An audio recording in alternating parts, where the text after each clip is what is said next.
Hello ladies and gentlemen, welcome back to the channel. It is the final stop on the Freestyle Chess Grand Slam Tour, the season finale in Cape Town, South Africa. And I've got the hugest smile on my face. The best chess players in the world have landed in South Africa.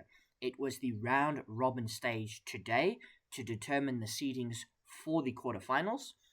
There were 24 games, 4 games per round, 7 rounds, as these players all played each other. I can't show you all the games, but I will show you this one before we go through all of the results and see how things ended up. We have the world champion, Javokhir Sindarov, after winning the World Cup. So it's really funny they call him the world champion, versus someone who we normally associate with the world championship, Magnus Carlsen, the best chess player alive.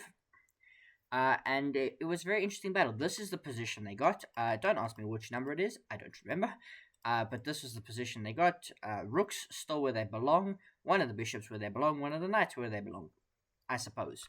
White starts with e4 and we get e5. And now we get c3. Which is, normally, you would call this like a Ponziani. d5, pawn takes, queen comes out with check, queen slides up, and we get queen takes d5. Not trading the queens right away. Magnus gets his queen out nice and early. These positions are always interesting. Now, you and I would probably play bishop to e4 because it skews the queen and puts pressure on b7.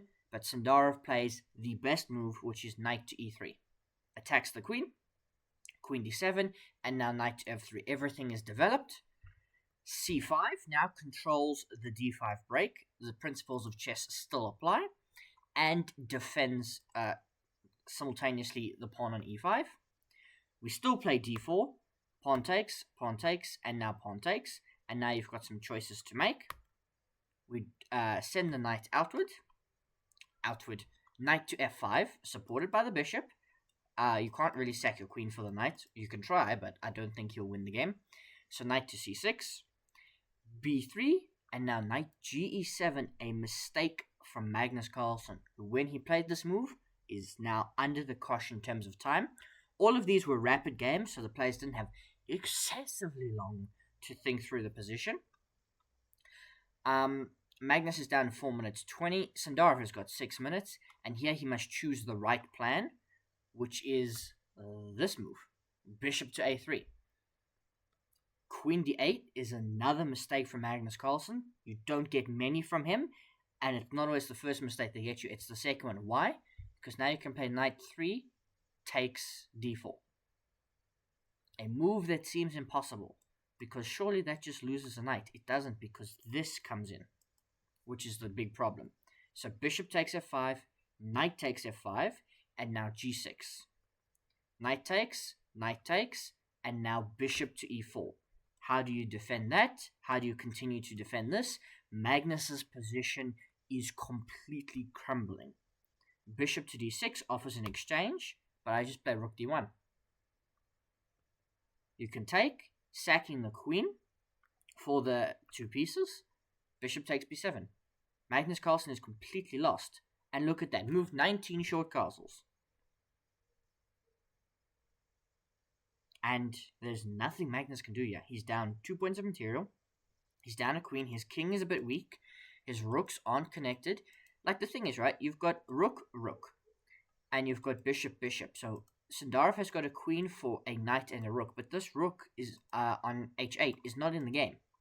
Not to mention Magnus's king, he doesn't have a queen, is excessively weak. So short castles solves a couple of his problems. Bishop to e4, knight jumps into d4, and now queen to c4. Magnus has to coordinate his pieces. Sindarov has to coordinate his 3 pieces versus Magnus's 4. That is the advantage of sacking your queen for multiple pieces.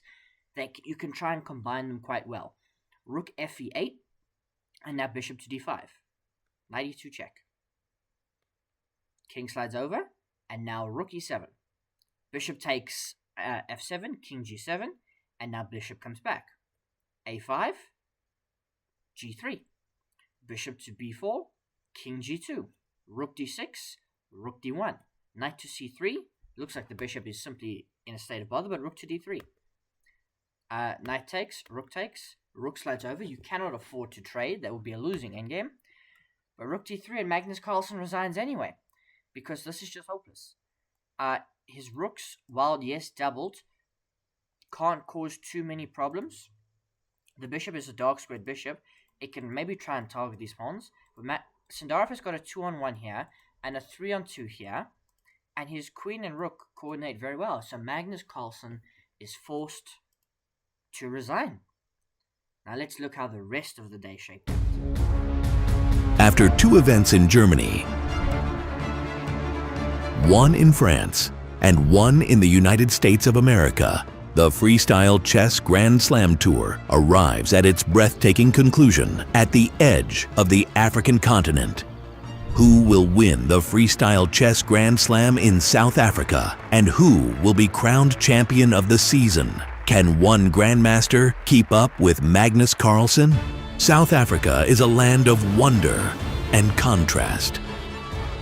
Open and full of creative energy, it stretches from the cultural heart of Cape Town to vast national parks filled with wildlife, beauty, and adventure. The final stage of the Freestyle Chess Grand Slam Tour 2025 takes place at the Grootbos Private Nature Reserve, where strategy meets imagination and every move becomes a moment of art. No! Oh! No! Around the matches, players and fans can enjoy a variety of experiences where creativity and community come together, leading up to a unique and memorable event. See you in South Africa, and stay tuned.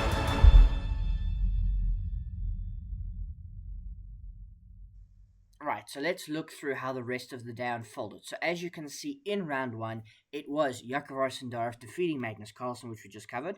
There were then 2 draws, one between Vincent, Keymer and Levon Aronian, one between Arjun Erigaisi and Hans Niemann, and then Fabiano Caruana defeats Parham Maghsoodloo.